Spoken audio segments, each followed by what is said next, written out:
Hola, vamos a continuar con otro vídeo del tema de electroquímica. En este caso vamos a obtener la relación entre el potencial de celda y delta de G. Y después vamos a obtener la relación entre el potencial de celda estándar y la constante de equilibrio. Vamos a hacer a aplicar estas ideas a determinar la constante de equilibrio de una reacción redox y también vamos a obtener a partir de dos semirreacciones de reducción el potencial estándar de otra semirreacción a partir de ellas.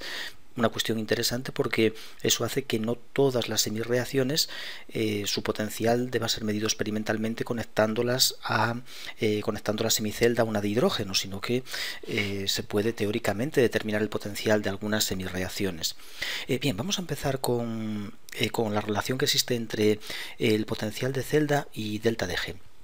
El trabajo eléctrico, el trabajo para transportar la carga eléctrica, sabemos que viene dado por el producto de la carga por el potencial. Coulombios por voltios son julios. Entonces, en nuestro caso, la carga la vamos a expresar como número de electrones que circulan por el conductor por la constante de Faraday. La constante de Faraday, F, son 96.500 aproximadamente coulombios, que son mol de electrones. La N son los moles de electrones que circulan por el conductor, por tanto, moles de electrones por constante de Faraday, como podemos ver, son coulombios. Si lo multiplicamos por la diferencia de potencial entre los dos electrodos, pues tenemos el trabajo eléctrico. Y en termodinámica, la definición de la energía disponible en un proceso termodinámico, pues viene dada por el cambio de energía libre de Gibbs, es decir, la energía disponible, o en este caso el trabajo, coincide con el menos delta de G.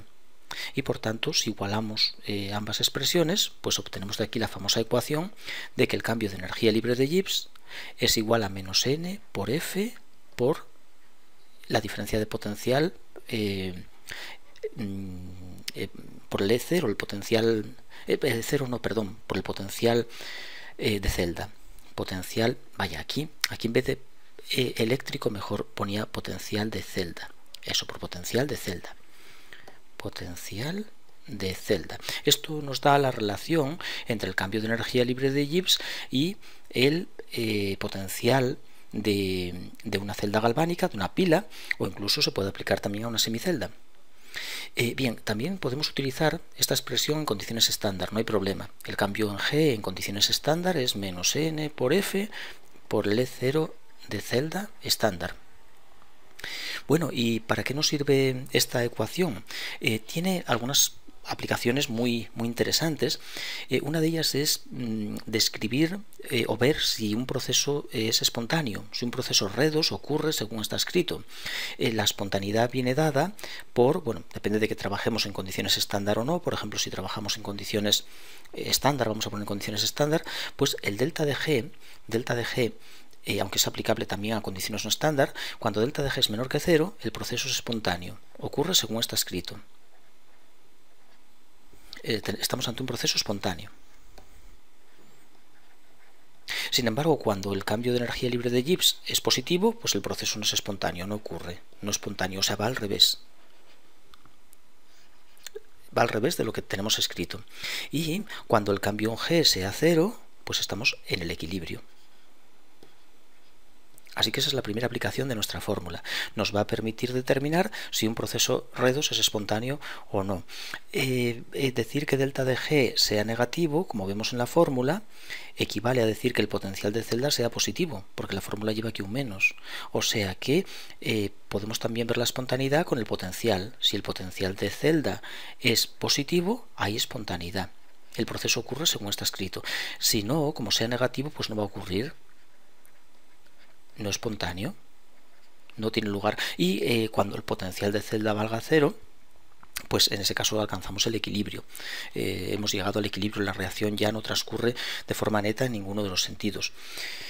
Bien, bueno, ¿qué más podemos hacer con esto? Por ejemplo, determinar la constante de equilibrio de una reacción redox. Para ello usamos la fórmula que nos da delta de G igual a menos RT neperiano de la constante de equilibrio. Si cambiamos el delta de G por su valor, menos N por F por E0 de celda. Bueno, pues igual a menos RT neperiano de la constante de equilibrio.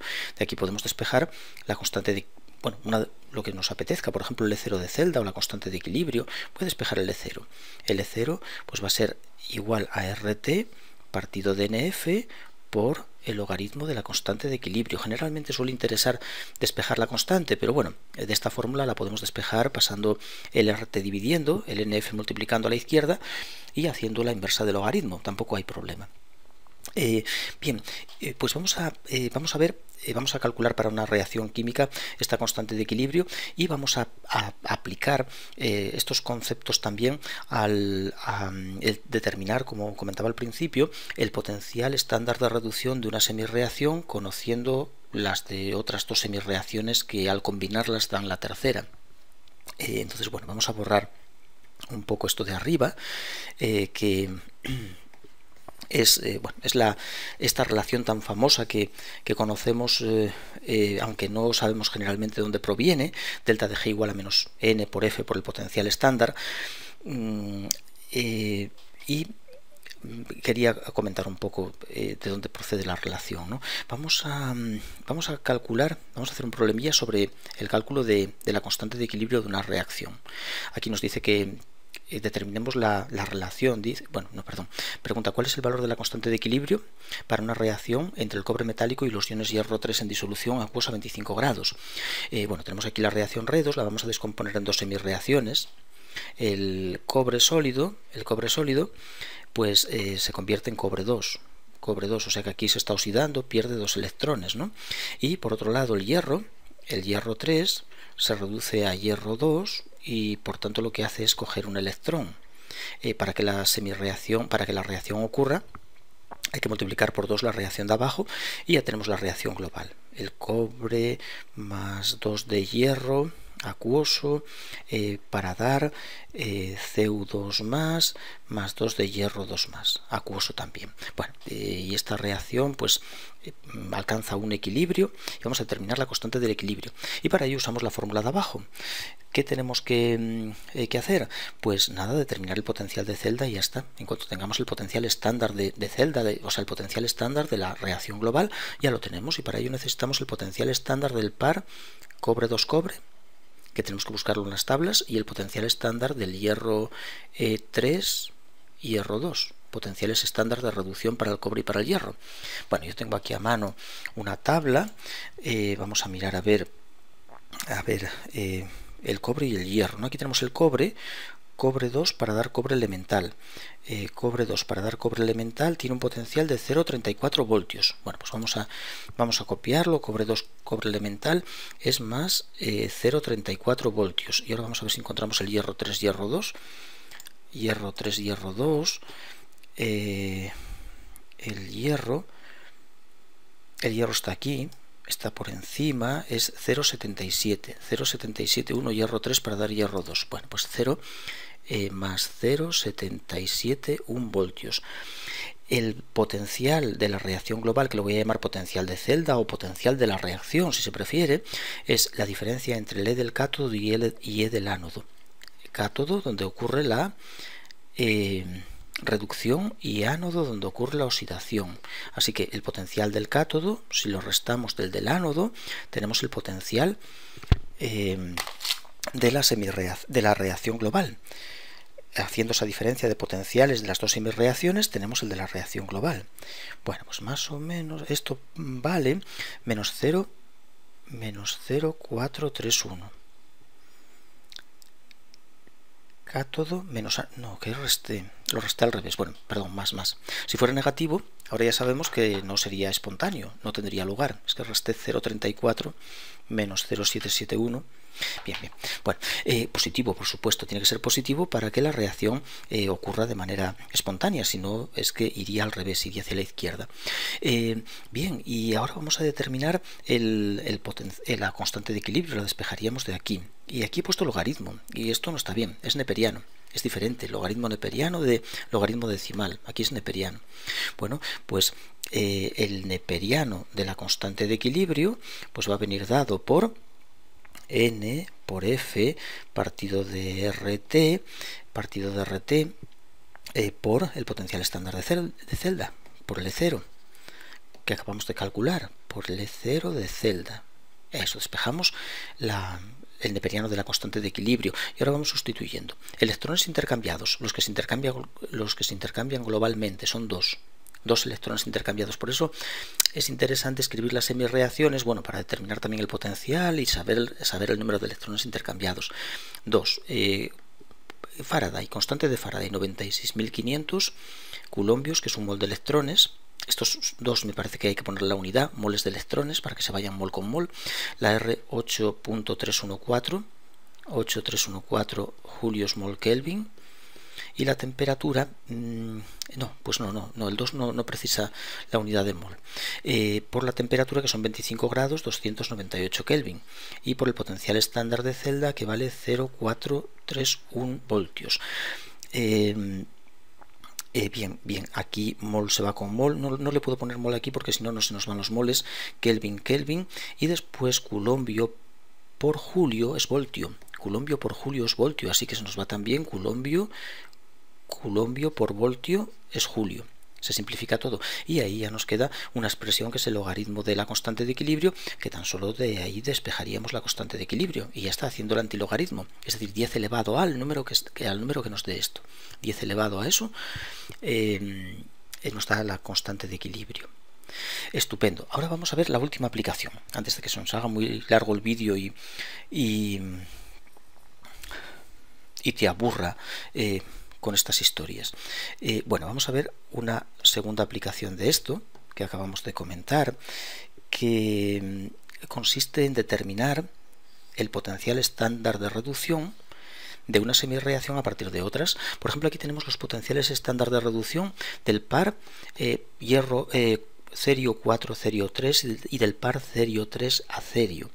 Son reacciones de semireacciones de reducción, las dos con estos potenciales estándar, y nos pregunta que cuánto vale el potencial estándar de cerio 4 para dar cerio.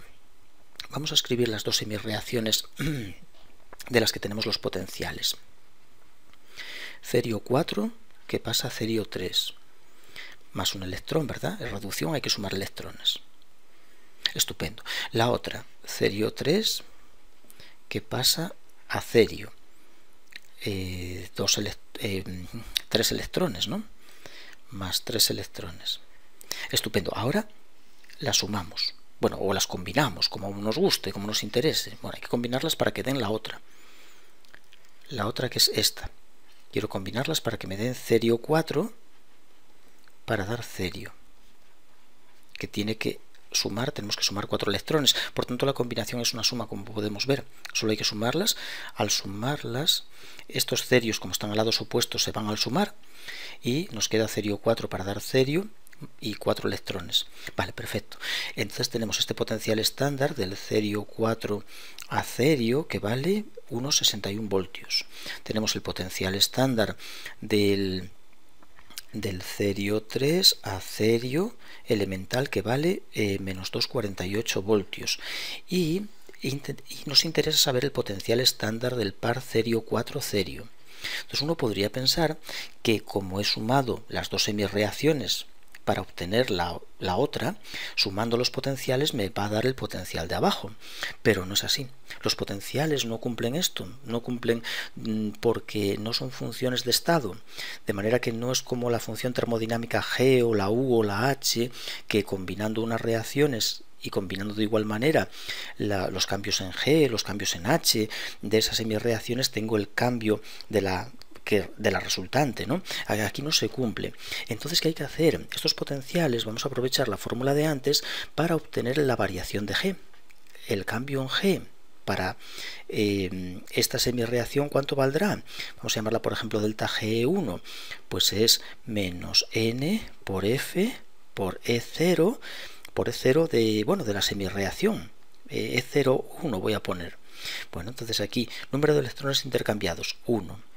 Por la constante de Faraday, no la voy a sustituir por su valor, y por 1,61 voltios.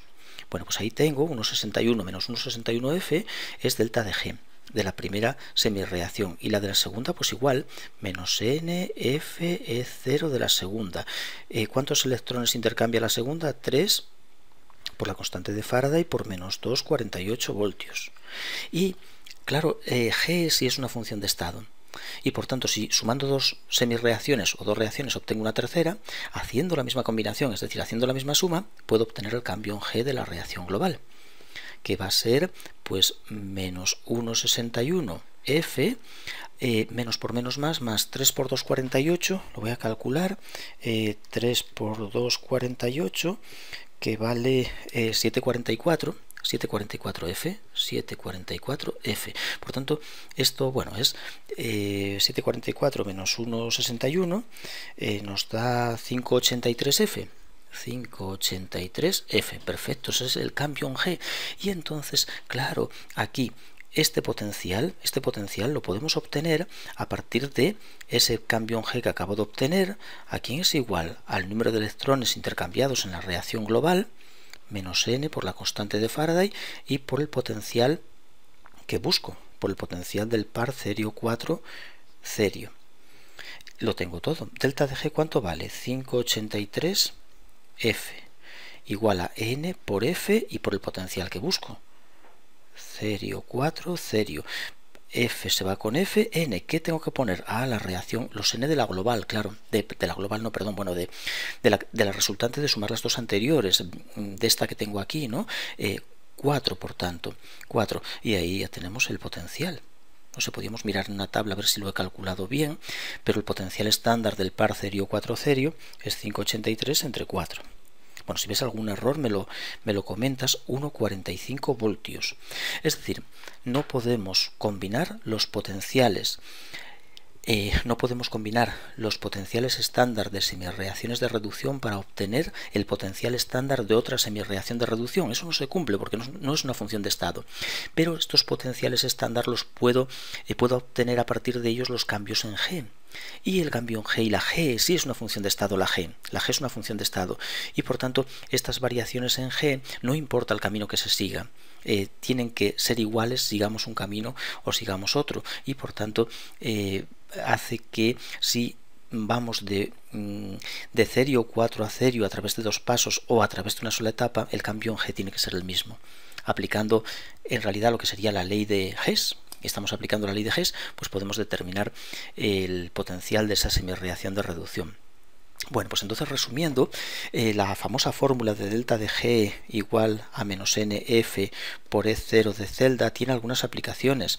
Por ejemplo, determinar la espontaneidad de una reacción redox, determinar el equilibrio de una reacción redox, la constante de equilibrio, y también determinar los potenciales de reducción de una semirreacción a partir de otras semirreacciones de reducción. Esas son las aplicaciones más interesantes. También se puede determinar, bueno, la espontaneidad de una reacción, pues es muy interesante, por ejemplo, pues para determinar si un metal se puede disolver en un ácido, podemos determinar si eso es espontáneo o no. Incluso podemos determinar, claro, si dos metales puestos en contacto sufrirán un proceso redox.